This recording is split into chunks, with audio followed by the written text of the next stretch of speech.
Bonjour à tous et bienvenue dans cette nouvelle vidéo. Aujourd'hui, j'ai le plaisir de vous présenter le... Putain, où est-ce que je l'ai mis? Il est tellement petit, je sais plus où j'ai... Ah, il est là. Voilà. Aujourd'hui, j'ai le plaisir de vous présenter le Remington modèle 95, aussi appelé Double Derringer.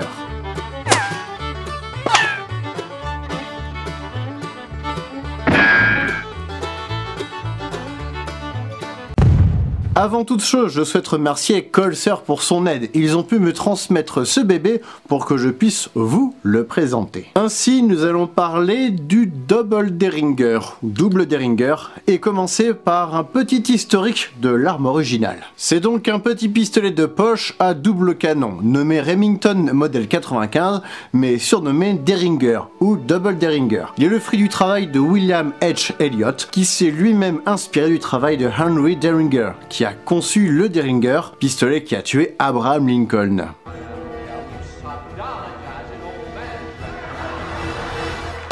Le double Derringer, bon, on va le surnommer Dédé dans la vidéo.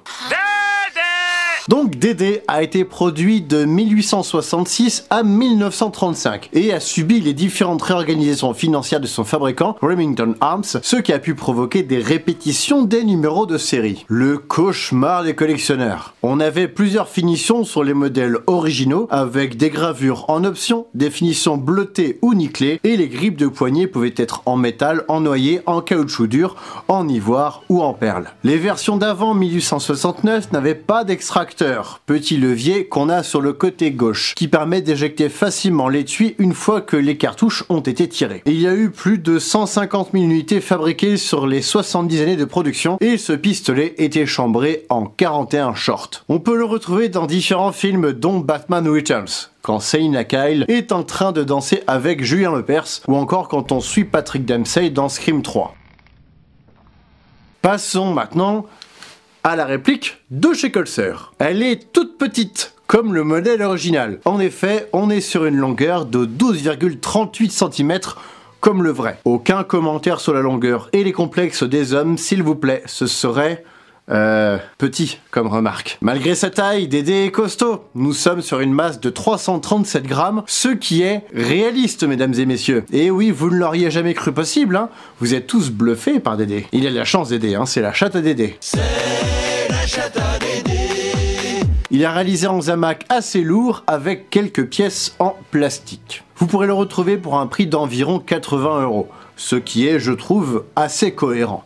L'autre concurrent espagnol fait des répliques de moins bonne qualité pour plus cher. On a plusieurs finitions de métal et plusieurs finitions de plaquettes encore une fois. Ainsi vous pourrez avoir un métal patiné, vieilli ou nickelé comme ici. 3 possibilités de métal qu'on va multiplier par 3 couleurs de plaquettes. Plaquettes noires, perles et imitation bois. Ce qui fait donc 3 x 3, 9 possibilités de Dédé. Le levier, la détente et le marteau ne sont pas identiques pour toutes les versions. Petit inconvénient, il y a une vilaine ligne de moulage sur le marteau ainsi que sur le levier de verrouillage à droite. La réplique est livrée dans une petite boîte sympathique en carton rouge avec un petit texte sur le pétard dedans. Et on a 2 fausses cartouches de 41 shorts dans 2 orifices placés sous Dédé. On peut chambrer ces cartouches dans les fausses chambres et on peut y rajouter des petites amorces pour les jouets qu'on peut trouver en supermarché. Celle-ci là, vous reconnaissez normalement. Donc pour ce faire, je viens de le montrer, il faut basculer le levier vers l'avant à 180 degrés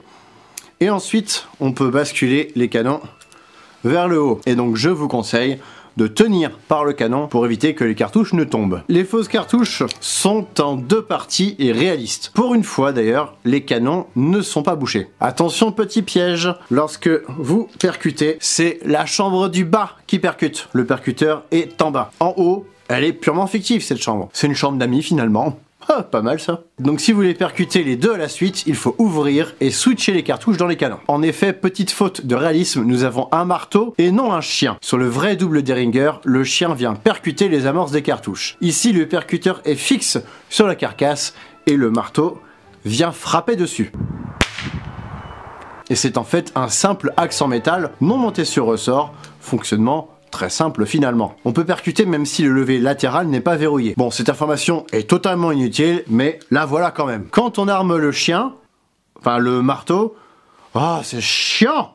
Quand on arme ce truc, on sent 2 clics. 2 clics. J'ai entendu 2 clics. Et ouais, en effet, seul l'américain du futur, le premier clic ne sert à rien. En plus, il n'est même pas suffisant pour percuter. Il faut un peu d'élan quand même pour que ça fasse du bruit. Donc 1 clic et 2 clics. Et là on est bon. Et on peut désarmer à la main sans risque. Niveau marquage, on en a 3. Le logo habituel de Colser sur le côté gauche. Sur le côté droit, on a Colser Replica Weapon, alors qu'en vrai, on devrait rien avoir. Et sur le dessus, nous avons un marquage très réaliste. Double Derringer calibre 41. Très fin, au début je ne l'avais même pas vu. Autre petit souci du réalisme, il manque les 2 vis à la base de la poignée qui servent normalement à fixer la lame ressort qu'on a à l'intérieur. L'extracteur sur le côté gauche est totalement moulé dans la masse. Il est purement fictif. Dommage, et en plus il est un peu grossier. Comme moi, ça m'arrive d'être grossier des fois. La vis juste à côté aussi est moulée. Et la vis qui sert à faire basculer les canons sur le dessus est bien visible car en noir. En bref, une réplique sympathique pour mettre dans le sac à main de madame, pour des jeux de rôle par exemple, pour des murder parties ou même pour des photos. Ou pour mettre dans une collection accrochée au-dessus d'une cheminée, pourquoi pas. Et d'ailleurs si vous avez une cheminée et que vous voulez vous faire ramoner, ne comptez pas sur moi. Voici ce qui conclut cette vidéo, j'espère qu'elle vous aura plu. Si c'est le cas, n'hésitez pas à laisser un pouce bleu, un commentaire et à vous abonner à ma chaîne pour me permettre de me développer et de vous présenter encore plus de projets plus cool. Je remercie encore Colser, partenaire de cette vidéo. Vous pourrez retrouver le lien de leur site web, sur lequel on ne peut pas acheter, il faut trouver un revendeur pour ça, dans la description de cette vidéo. Mais ça peut vous permettre de faire votre choix avant de chercher le vendeur. Et quant à moi, je vous donnerai vous prochainement pour de nouvelles vidéos. Salut! Ah ah ah, le fail! C'est mieux.